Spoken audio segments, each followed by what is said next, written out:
এই কথাটা আমাদের দুলাল ভাই বলছে না, ওখান থেকে বলবো।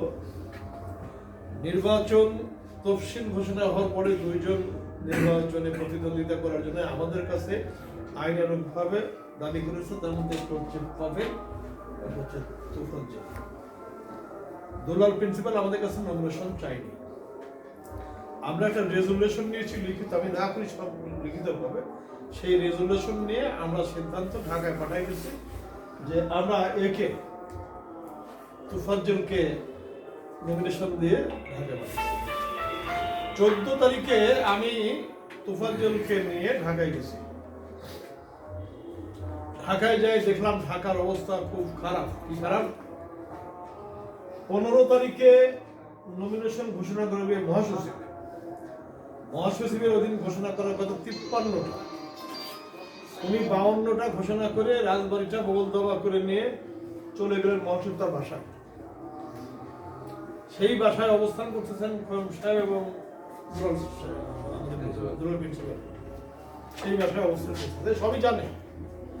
আমরা 14, 15, 16 3 দিন ঘুমাই নেই, রাস্তায় ছিলাম, একেবারে রাস্তায়।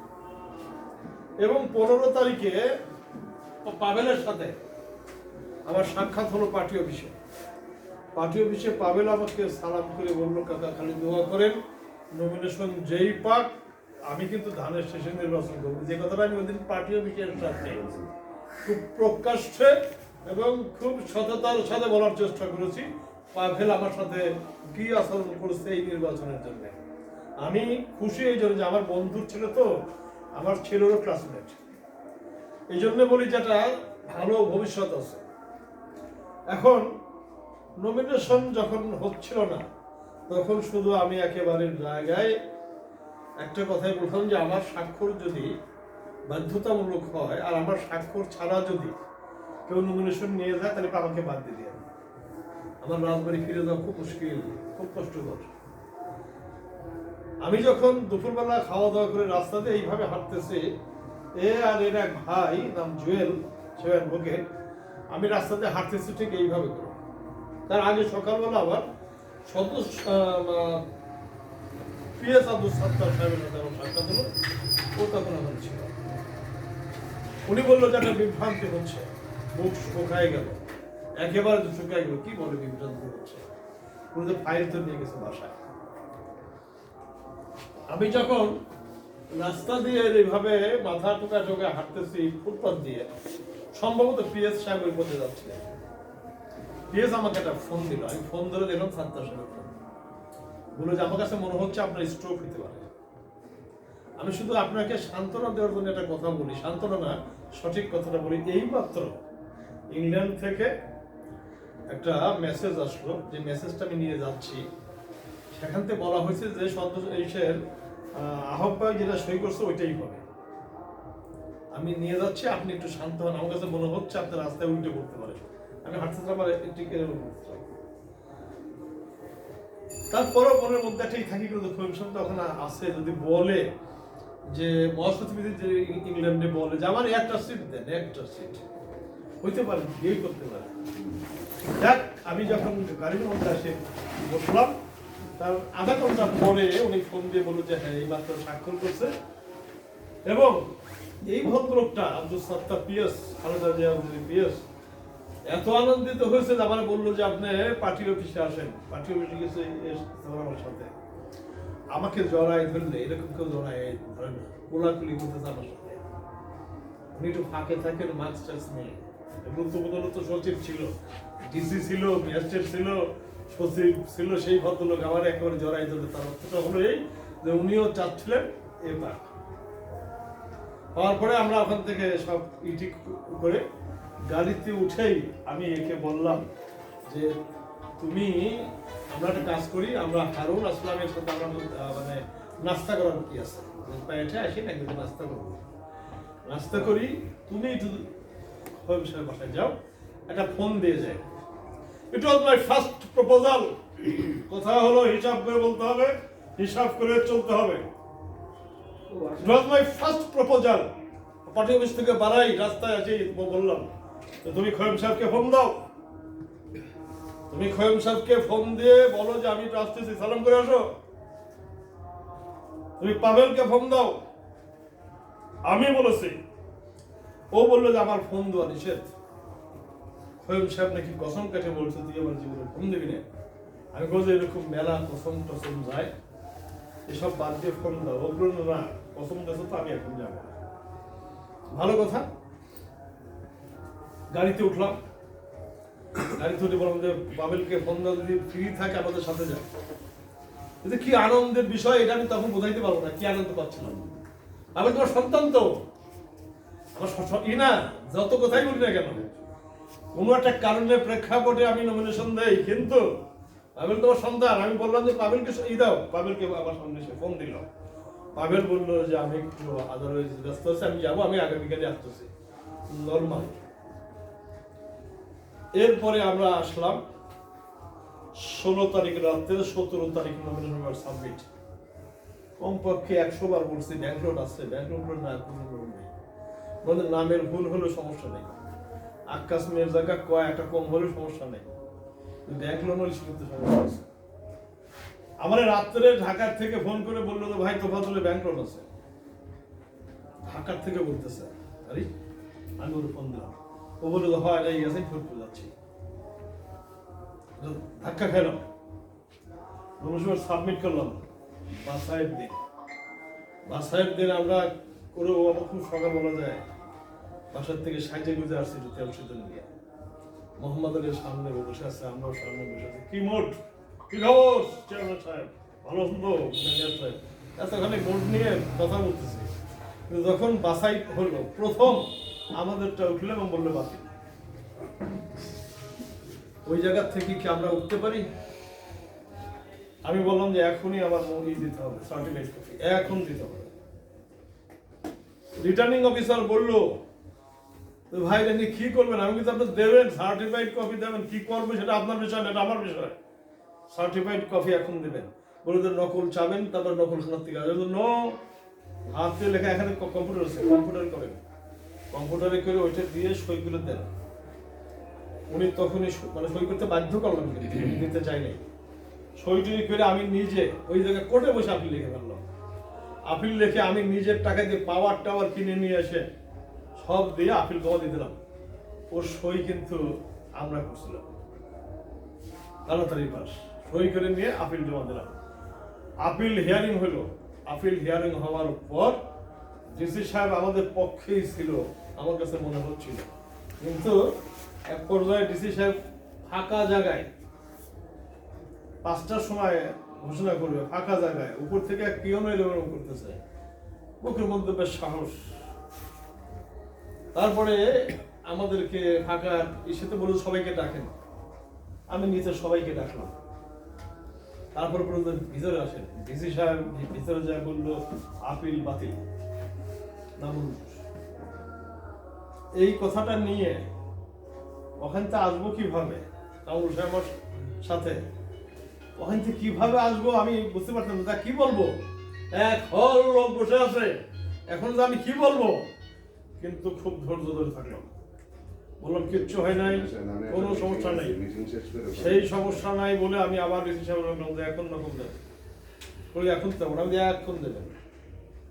আমরা তো আমি যতদিন উকালতি করি ততদিন অনেকের বয়স হয়নি।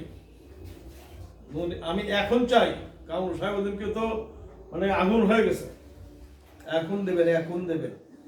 ওনার নিজের স্বাক্ষর করা উনি, আমি কোনো ওখান থেকে বের করেন, ওখান থেকে বের করে অর্ডার শিটটা দেন।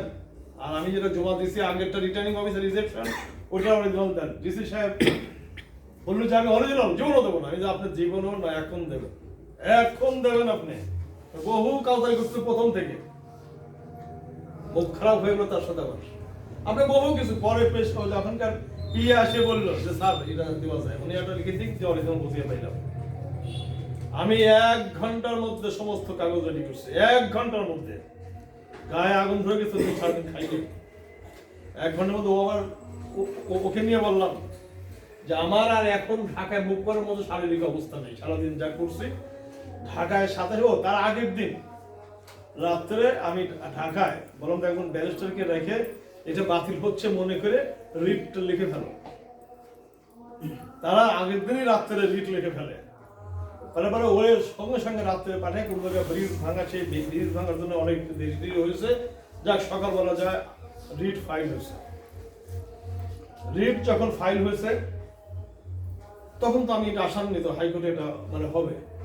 কোন জাস্টিসের কাছে হয়েছে তাও শুনলাম, মাহবুব বলে গুরুত্বপূর্ণ একটা জাস্টিস, যাকে 10 বছরের মধ্যে জাস্টিস বানানো হয়েছে অ্যাডভোকেট থেকে, ওর সাথে প্রতিনিয়ত যোগাযোগ হচ্ছে, তুমি কিন্তু জোকের মতো লেগেছে, অ্যাটর্নি কস্ট হতে হবে। তারপরে সেই জাস্টিসের ওখানে যখন এটা সাবমিট হয়েছে, হিয়ারিং এর সময় উনি একটু বেমসোস, এবং আরো কথা মনে রাখতে হবে, ফারাহ মাহবুব কোনো মামলায় যদি জাজমেন্ট বিরুদ্ধে দেয় সেটা আপিলেট কোর্ট নেয় না। আমি আগেই শুনে দিলাম, আরে এটা কি আবার আপিল বলে তো না, ফারাহ মাহবুবের তা আপনি নেয় না। আমার একটা বালি আসতেছে, ভিটি বালি, এই মোল্লার ঘাটের থেকে, তার নামাবে বাসার সামনে, আমি বলছি উনি আমার বাসার সামনে এসে নামাবে। পরে অ্যাডভোকেট সাহেব আমার ফোন দিল, বলল ভাই 50-50 চান্স। তখন আমি নেই, আমি যে বালির ওখানে যাচ্ছি না, আমি কিসের চান্স, কিসের 50-50, কি বলো তুমি, কিসের 50-50, মানে এটা কি হবে না, কি বলো তুমি, আমার চোখ দিয়ে পানি এসে যাচ্ছে, কি বলো তুমি, এটা হবে না। বালি দিতে বলে যে এদিকে আপনার আমি ওই জায়গায় ফেল, মেলা দূর ওই জায়গায় ফেল যা। তারপরে সকালবেলা উঠে দূর দূর দূর দূর করে কাঁপতেছে, কি হলো যখন জাস্টিস বলছে যে এই লোনের কারণে আপনাকে নমিনেশন দেওয়া যাবে না, তবে একটা অপশন আছে, সেটা হলো 31শে ডিসেম্বর পর্যন্ত সমস্ত লোনের মওকুফ করা আছে করোনার কারণে, সেই কাগজখানা আনেন 31শে ডিসেম্বর, আর সেটা যাচ্ছিল জানুয়ারি মাসে। আর একটা কাগজ আনেন যে এটা এক্সটেনশন করা হয়েছে, এটা আমি জানি, অনলাইনে খুঁজে ওই রাত্রের মধ্যে এই কাগজ জোগাড় করে দেখা গেল যে লোনের কথা বলা আছে এটা সেই লোন না। তখন ওই অ্যাডভোকেট সাহেব বলল যে ভাই যদি ভালো মতো দেখে জাস্টিস তালি করে দেবে না, আর ঘুম হয়, আর ঘুম হওয়ার কথা। তারপরে সকালবেলা খালিদুল ভালো মতো দেখবে কিনা, ভালো মতো দেখবে কিনা, তখন ওই নির্বাচন কমিশনের উকিল সাহেবকে জাস্টিস বলছে, জাস্টিস উকিল সাহেবকে বলছে তো স্যার এটা তো মানে ওইভাবে না করে, আপনি দানের শেষের সাথে নির্বাচনের সমস্যা কি আপনাদের, ঠিক এই ল্যাঙ্গুয়েজ তো আপনাদের দানের শেষের সাথে নির্বাচন করতে একেবারে তার বাতিল করে দেওয়ার আগে আপনারা সুপ্রিম কোর্ট হাইকোর্টে আসবেন কেন, অ্যালাউ করা কেন? অর্ডার শিট 11টা-12টার সময় বোধহয় জাজমেন্ট হয়েছে, একদিনে বিকালবেলা অর্ডার শিট পাওয়া যায় না। আমি অ্যাট এনি কস্ট যেভাবেই হোক অর্ডার শিট আনো। অর্ডার শিট নিয়ে রাত্রে 1টার সময় আমার বাসায় গেছে, আমি 1টা পর্যন্ত জায়গায় বসে আছি অর্ডার শিট নিয়ে। এই অর্ডার শিট নিয়ে আমি ইংলিশে একটা ফরওয়ার্ডিং লিখলাম ডিসি সাহেবের কাছে, রিটার্নিং অফিসারের কাছে এবং নির্বাচন কমিশনে ফরওয়ার্ডিং লিখে সকালবেলা শহীদ নিয়ে যায় ডিসি সাহেবের কাছে দিলে। ডিসি সাহেব একটু আনমনা হয়ে বললো যে আমার দায়িত্ব না, তো রিটার্নিং অফিসারের দায়িত্ব। বললাম খাচ্ছে না তো, রিটার্নিং অফিসারের কাছে গেলে বললো তো নির্বাচন কমিশন কি অর্ডার আসতে হবে। আমি অর্ডার হেল্প ফর টকিং, কি বলেন এটা হচ্ছে হাইকোর্টের কি সার্টিফাইড কপি, আমরা কনফার্ম হবো, সন্ধ্যা লেগে যাচ্ছে, বিকেল হয়ে যাচ্ছে, দেবে না দেবে না। লাস্টের দিন বললো যে আমি দিতে নাও করতে পারি, কালকে শুনবো ওরা অ্যাপিল করবে কিনা। আমি হাইকোর্টের রেজিস্ট্রারকে ফোন করলাম, কেউ রেজিস্ট্রারকে ফোন করে না। আমি হাইকোর্টের রেজিস্ট্রারকে ফোন করলাম, আপনাদের এই আদেশ মানতেছে না। কেন কেন? আমি বললাম মাস্টার যা বলেন চাকরি থাকবে না। আমি বললাম আপনি যা বলেন চাকরি থাকবে না। পরে কামরুল সাহেব তো যাই বলুক আর না বলুক, কামরুল সাহেব কিন্তু মানে একটু মেকআপ করার চেষ্টা করছিল রেভিনিউকে, আর আমি হলো রাখতেছিলাম। আমি বলছি স্যার আমার চাকরি যাওয়ার ভয় নেই, কিন্তু আপনার কিন্তু চাকরি যাওয়ার ভয় আছে, এখন তো আপনার চাকরি চলে যেতে পারে, খুব সাবধান। আমি রাত 9টার মধ্যে এখানে থাকলাম, দেখি আপনি বেরোন কিভাবে না দিয়ে। আমি রাগে বের হয়ে আইছি। পরে জাস্ট মাগরিবের সময় ধানের শীষ দিল, সে কি আনন্দ! অনেক সময় আনন্দ অশ্রু হয়, মানুষ কেঁদে ফেলে। 27 তারিখ সন্ধ্যা 6টার সময় এটা হাতে আবুল সাহেব বলছিল যে এই জায়গা আসে শঙ্করের দোকান ফ্রি করে দেবো, খাওয়াইছিল তো আবুল সাহেব। শঙ্করের দোকান ফ্রি থাকবে, যে যত মিষ্টি পারে খাবে, তাই খাওয়াইছে। আনন্দশ্রু কাঁদি ফেলছে অনেকে। কাঁদি ফেলার পরে 27 তারিখ 28 তারিখে বসলাম, 29, 30, 31, 1, 2, 3, আজ কত? 4। ঢাকার থেকে আমাকে সেন্ট্রাল থেকে ফোন দিল যে ভাই একটা কথা শুনলাম, কথা কি ঠিক? বলেন। বলি যে 3 কোটি টাকা নাকি মোহাম্মদ আলীর কাছ থেকে নিয়ে আপনার প্রার্থী। আমি আসি তখন কি হয়? তখন যেটা হয় সেটা হলো 2 মহিলা একসাথে ভিক্ষা করতেছিল, সারাদিন ভরে পাইছে 19 পয়সা। এক লোকের কাছে দেখছে আমার একটু ভাগ করে দেন, একজন সমান ভাগ হয়, 19 পয়সা তো 2 ভাগ করা যায় না। আচ্ছা, ওই লোক দেখে 19টা দেখে পকেট থেকে 1 পয়সা বাই করে ওর 10টা দিয়ে গেছে। তখন ওরা গল্প করতেছিল, যে ভাগ করলো সে কিছু নাই নাই, অবশ্যই নিচ্ছে কি কয়, যে ভাগ করলো সে কিছু নাই নাই, বলে তো বাঘ কি ফ্রি করে নাকি, কি করো না তো বাঘ ফ্রি করে। 3 কোটি টাকা তো বাদ দল খালি আহ্বাকে তো আনতে ভাগ নিছে, হবে না? হবে না? হবে। আমার কি অবস্থা হইতে পারে? ঢাকার থেকে বলতেছে ঘটনা সত্য কিনা? আমি বললাম না, মানে ও তো টাকা জোগাড় করতে পারতেছে না, করে সেই জন্য কি মোহাম্মদ আলী দাঁড়িয়ে গেছে? আমার কোনো উত্তর নাই। ঢাকার থেকে বারবার ফোন করতেছে। সামাজা আমাকে বলছে, সেটা এখানে বলবো না। এর ভিতরে আমি ওর একবার একটা ফোনে পাইছি। আমি বলি, তুমি কি নাটক করতেছো নাকি আমার সাথে? নাটক করতেছো আমার সাথে? ঢাকার থেকে ফোন দিয়ে কথা বলতেছো, আমি কি উত্তর দেবো? এরপর থেকে ফোন বন্ধ। আমি আর ফোন দিই নাই, আমি স্থবির হয়ে গেছি, পাথর হয়ে গেলাম। আমি কার কাছে কি বলবো? কার কাছে যেই জানতে চাচ্ছে কি হচ্ছে? আমি বলি ভাই ফেসবুকে লেখান তো খোয়েম সাহেব না আসা পর্যন্ত নির্বাচনে নামা যাচ্ছে না। এখন খোয়েম সাহেব পর্যন্ত আসি। খোয়েম সাহেব হলো সেন্ট্রাল কমিটির নির্বাহী কমিটির সদস্য। খোয়েম সাহেব এই নির্বাচনে না নামলে পদ থাকবে না। এই নির্বাচনে না নামলে, আর সবাই ছবি নেছে পাও পর্যন্ত, পায়ে সালাম দেওয়ার পাও এরকম করে ধরা, হাত দিয়ে আঁকা আঁকায় গোল দাগ দিয়ে দিয়ে ছবি দিয়েছে, পা আঁকানে আর পাও ধরা, আর বুকের মধ্যে মাথা দিয়ে খুশে ইচ্ছাচ্ছে। তার আগে একটা কথা বলে নেই, যেদিনকে ডিসি সাহেবের ওখান থেকে আমরা কাগজে হাইকোর্টে গেলাম, ওই দিন সকালবেলা মোহাম্মদ আলী ভোট চাচ্ছে এদের এলাকায়, ও মোহাম্মদ আলী পায়ে হাত দিয়ে সালাম করে বলছে সমস্যা নেই, ঢাকার থেকে এই করে আনতেছে। ওরা তো সঙ্গে সঙ্গে ডাক পাঠা দিল। কি পরিমাণ বুদ্ধি তালি পারে? আমি তখন বলি হলো আর তো বুদ্ধি এইটা নিয়ে বললি তো মাঠে মাথা দেবো। এখন যেটা বলি, খোয়েম সাহেবের কাছে যাবে না কেন? যাইতে আমি বলছি, প্রথমে একেবারে অফিস থেকে বের হয়ে পড়ছি, হ্যালো ও ছিল ও সাক্ষী, অফিস থেকে বের হয়ে পড়ছি, আগে ওখানে যাও, খোয়েম সাহেব কাছে যাক, কোনো সমস্যা নেই এবং যাওয়াই উচিত। এখন সমস্যা যেটা হচ্ছে, খোয়েম সাহেব আর আমরা এটা মিলে মিশে করা যাবেন না। সমস্যা দুটো আছে, সেটা হলো ওরা বলবে যে আমাদের নেতৃত্ব হোক, আমরা বলবো আমাদের নেতৃত্ব হোক। ওরা যদি আলাদা পলিসি নেয়, সেই পলিসি আলাদা থাকবে, আমাদের পলিসি আলাদা থাকবে।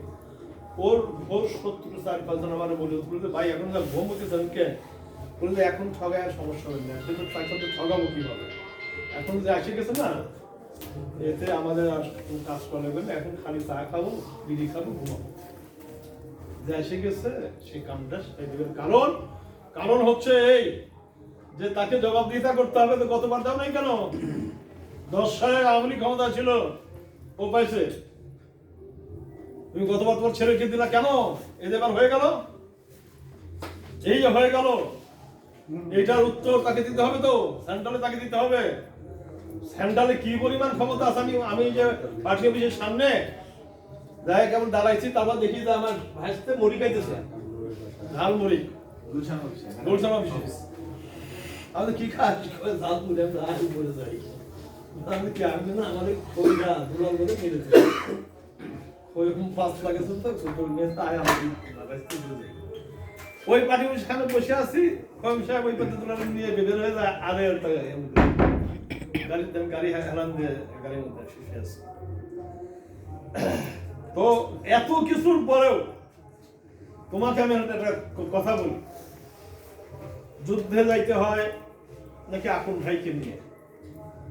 যুদ্ধে না বাঘ মারতে যাইতে হয় আপন ভাইকে নিয়ে, দৌড় দেয় না।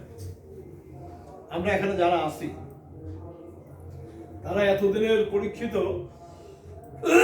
কাশেমের গুলি করলো খালেকের হাতের মধ্যে, এই হাত, আমি এই ডাইন সাইডে গুলি করলো খালেকের, লাগলো কাশেমের হাতে, বুকেই লাগার কথা। এই যে ও বেঁচে গেছে, এটা 3 or 3 গুলি এই পথে একটু বাধা পাই বলে উল্টা দিকে যায়, দাঁতে বাধা পাই উল্টো দিকে যায়, আর ওরটা বুক বরাবরই হবে, কারণ খালেকের হাত আর ওর হাত এক জায়গা ছিল, হাতের মধ্যে হাত দেওয়া, আমি দাঁড়াই গুলি হচ্ছে।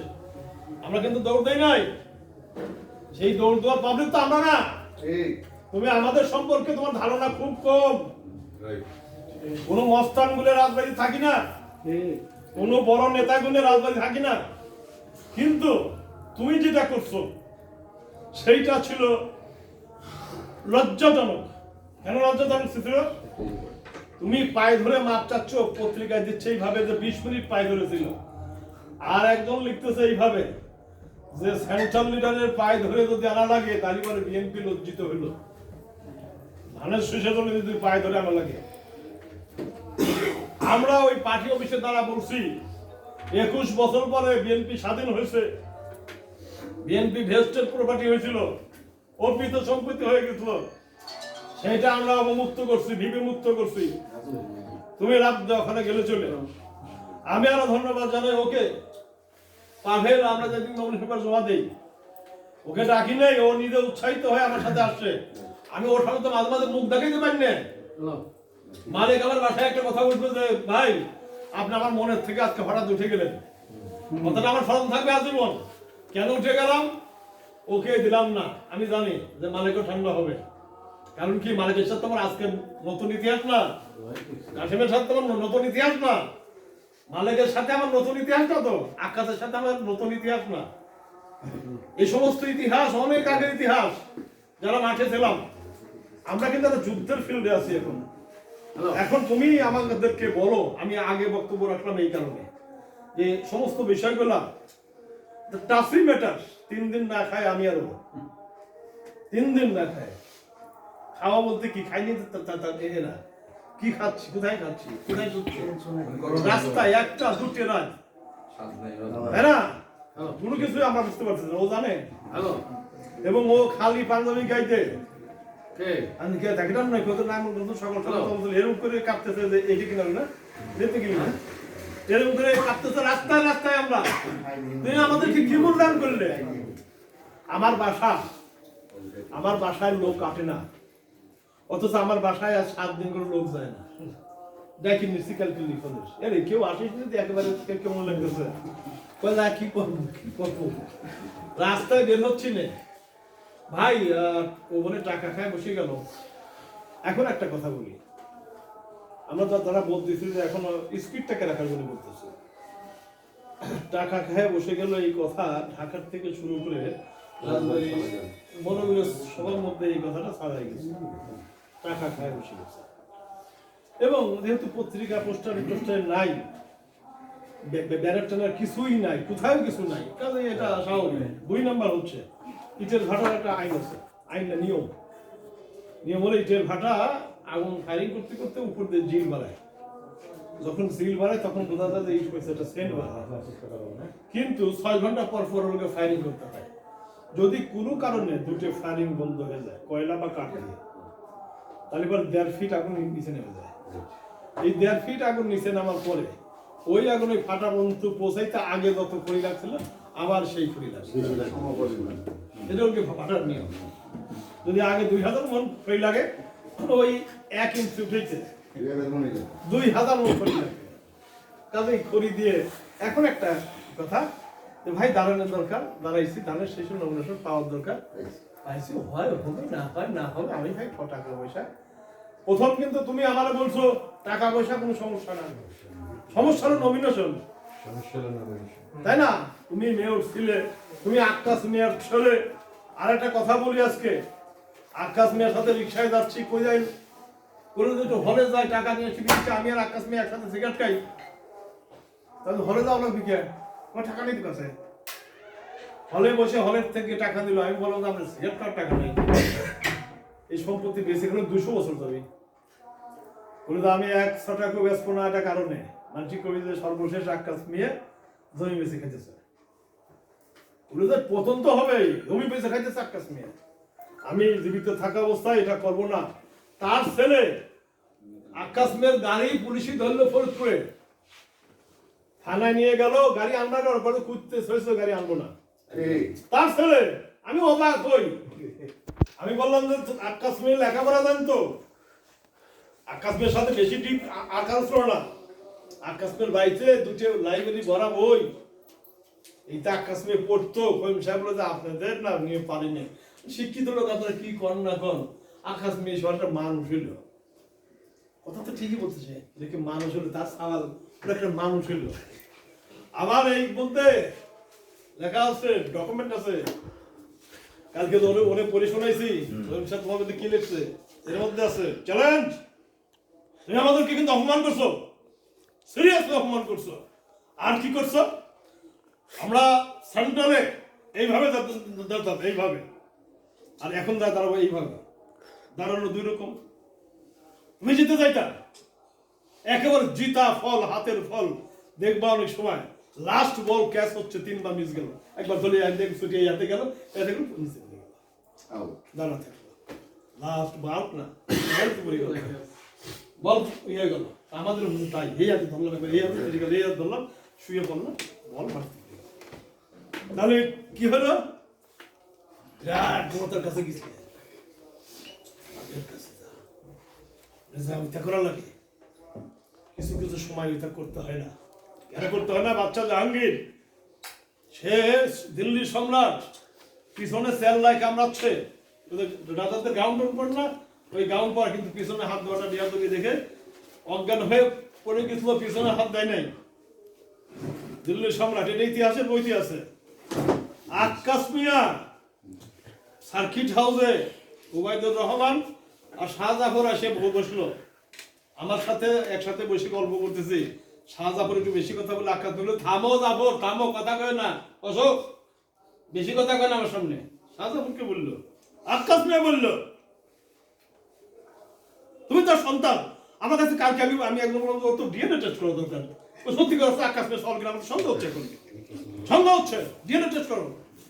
আকাশ মিয়া যদি রক্ত হয়ে থাকে তাহলে বলে এটা কিছুতেই হওয়ার কথা না। আমি কিন্তু প্রেমের বিরুদ্ধে বলতেছি না, বলবো না, এই জন্য সে সেন্ট্রাল, আমাদের সেন্ট্রাল লিডার, আমি আহ্বায়ক, আমি প্রেমের বিরুদ্ধে বলতে পারি না, বলা জায়েজ না, তাই না? আমি তাকে সেন্ট্রাল লিডার হিসাবে মানি, তার নীতি নৈতিকতার সাথে আমি একমত পোষণ না করতে পারি। সে বলছে যে আমি যে কমিটি দেবো, দাড়ি কমা শ্রেণীকরণ বাদ দেওয়া যাবে না, সেই বিরুদ্ধে দল চোখ বুঝে। আমি বলবো সরি সাহেব, ওই জায়গা তো এটা আমাদের সামু ভাই আর ফহিম সাহেব বললো বুঝে কথা বলেন। আমি হ্যাঁ বুঝে কথা বলতেছি, সামু ভাই আপনিও বুঝে কথা বলেন, পাংশা থাকেন কিভাবে আমি দেখবো, বুঝে কথা বলেন। তুমি তো ভালো সব জানো, তোমার বাসায় দিনকে আমরা প্রোগ্রাম করলাম, তোমার বাসায় সেদিন তোমার সেন্স ছিল না, তুমি ঢাকা যাচ্ছে, আমার বললে যে আমি এখনই ঢাকা, আমি দেখে তুমি আগে ঢাকা যাও। আমরা কি করতেছি তোমার কোনো সেন্স ছিল না। এত বড় একটা ফসল, এত বড় একটা সুন্দর জিনিস, এত বড় একটা সুন্দর জিনিসের কি হয়েছিল, এক লোক নাঙ্গল যায়, এত বড় একটা সোনার খন্ড পেয়েছে, এত মোটা মাটির মধ্যে কেদা স্রোতস্বিনী নদীর মধ্যে ধোয়ার গেছে, দুবারটা হাতেতে ছুটে গেছে, আর ডুবেছে খুব সত্য, ডুবাই সারাদিন ধরে আর পাই নাই। সে গরু মরু সাইডে বাড়ি গেল, বলে কি করলাম, কি হলো, কি করলাম, দেবো কে গুণ নাকি দেখি বা কি ওর সাথে ধোয়া লাগবি কে, ধোবো কে। এরপরে বাড়ি যায় খালি ধোবো কে বলতেছে। সবাই কবিরাজ নিয়ে আসলো, এক কবিরাজ বললো যে আমি সারাইতে পারি, ঘরের মধ্যে আলু মাটিতে লেপে ওর মা, ও আর আমি থাকবো, যে 3 জন ঘরের মধ্যে ঢুকে বলে যে তুই তোর মার সামনে সত্যি কথাটা কর, কি হয়েছে, ধোয়া লাগবি কে, কথা বলতেছিস, ধোবো কে। তা বলে দিলাম সোনার খন্ডে এত বলতে 20 কেজি হবি, উঁচু করা যায় না। মাটি লেগেছিল, নদীতে ডুবা গেছিল। ওর মা অনেকক্ষণ চোখ তাকা থাকে, বাড়িতে দৌড়ে মারা গেল। এ কথা শুনলাম কে? আমি এই কথা শুনলাম কে? তা আমাকে কাছে তাই, তাই না? ও যখন বন্ধ করে দিল, তখন ওর মার মতো আমরা করলাম, আমি কি শুনলাম? কি দেখছি তো ছবি সবাই নিয়ে নিয়ে ভাই দেখেন না, এই যে দেখেন পাও কোন জায়গা দেখেন, আজ কোন জায়গার পাও কোন সালাম হলো মাটির কাছে নিয়ে করতে হয়। এক পর্যায়ে যা এক পুকুরে আবার দেখুন লাঠি রাখা, আমি বলতে খালি হাতে করলাম, হাতে লাঠি ছিল, ওদেরকে ছবি নিচ্ছে এখন লাঠি সুন্দর ক্যামেরাম্যান আরিফ হাতে লাঠি ছিল। তারপর কি হলো? আমি তো দাদাই গেছি, আমি তো না খালি হাতে না, ওর হাতে লাঠি ছিল। এখন প্রশ্ন হলো, এই হুমড়ি খায়ে পড়া পরে তুমি তোমার বংশের, তোমার বিরুদ্ধে যা ফেসবুকে লেখছে যে বংশের কুলাঙ্গার, আমাদের বংশের ওদের লোক লেখছে আমাদের বংশের এটা কুলাঙ্গার সন্তান, আকাশমের কুলাঙ্গার সন্তান, এইভাবে মানুষ চায় এমন একজন শক্তিশালী লোক যার পাশে এসে দাঁড়ায় একটা ছায়া পাওয়া যায়। এমন শুনলো যে দুই ছেলের মোটরসাইকেল আটকাইছে, এই জায়গা থেকে বললাম যাও সারা নিয়ে আসো, তারপরে না রাজবাড়ী শহরে আসা, না না তাই না? আমি তো বই ছাড়া নিয়ে আসো, আর ওর দুটো তো ভাই আমারও তো ধরতে পারে পুলিশ, তাই সে লোকের কাছে লোক থাকে। নিজের যখন পায়ে বল নাই, নিজের যখন দাঁড়ানোর মতো ক্ষমতা নাই, এই রিক্সে তোমার যাওয়া ঠিক হয়নি। এতখানি পিছনে পড়ছিতে দৌড়ানে খুব টাফ, ওই আগের খড়ি লাগবে, ওই জিল উঠাতে আগের খড়ি লাগবে। বক্তব্য আগে দিলাম এই কারণে যে এখন এই দুলাল ভাইয়ের সুন্দর কথা বলছে, আমার খুব বিশ্বস্ত বন্ধু এককালের, একসাথে থাকছি আমরা, উনি বিদেশে যাওয়ার জন্য গ্যাপ হয়ে গেছিল, সব পরিকল্পনা করে যা বাসায় তা ফোন বন্ধ করে দেয়। তারপরে এই পরিকল্পনা কি হবে? কি হবে না, আকাশ মেয়ে সুব্রত সরকারের ডাক দিয়েছে, সুব্রত সরকার আগে গেছে, এগুলো আমাদের সাথে ইয়ে চালাম আছে, ওর পক্ষে আধা ঘন্টা লাগবে, এগুলো তো এক কাজ করে 5 টাকা মন্টে মন্টে এক প্যাকেট ইয়ে নিয়ে ওই তো সুব্রত গেছে আর আছে না। মেলা দিন পর দেখার পরে বললে আরে সে গল্পের কি হলো, টাকা জানি কিন্তু তুই যে গেছিলি গল্প করার জন্য, সে গল্পের কি হলো, গল্প তো বললি না। ঠিক একইভাবে ওকে আমি ট্রাস্ট করবো কেন? ওর সাথে গাড়িতে আসতেছি গোয়ালন্দ দিয়ে, রাস্তা রাস্তার লোক গোয়ালন্দ থামা থামা ফুলের মালা দিতেছে, ও নিতেছে এরকম করে নিচ্ছে। মোল্লার তো একেবারে ভরি ফেলা দিল, মোল্লার রাস্তায় খাওয়া নিয়ে দেখে মোল্লা গরম ছিল, ফেরি থেকে ডিম খাওয়া বলে তা খাওয়াইনি। তুমি থাকো ঠিক পাও না, এত কিছুর পরে এত সুন্দর একটা নিয়ে ওদের নিজের ছবি নিয়েছি, যখন নমিনেশন সাবমিট করছি, কি ছবি, কি গ্লোরিয়াস ছবি আঁকায় যাচ্ছে, মাটি করে দিলে। তো যাক, আমি আর কিছু বলবো না। একটা কথা, ওই দুলাল ভাইয়ের কথাই যে তুমি কি করছো না করছো এটা তোমার নিজস্ব ব্যক্তিগত ব্যাপার। আমাদের নিয়ে ধরা অনেকে লিখতেছে যে কেমন আহ্বায়ক, কেমন সদস্য সচিব, এসব কথা লিখতেছে।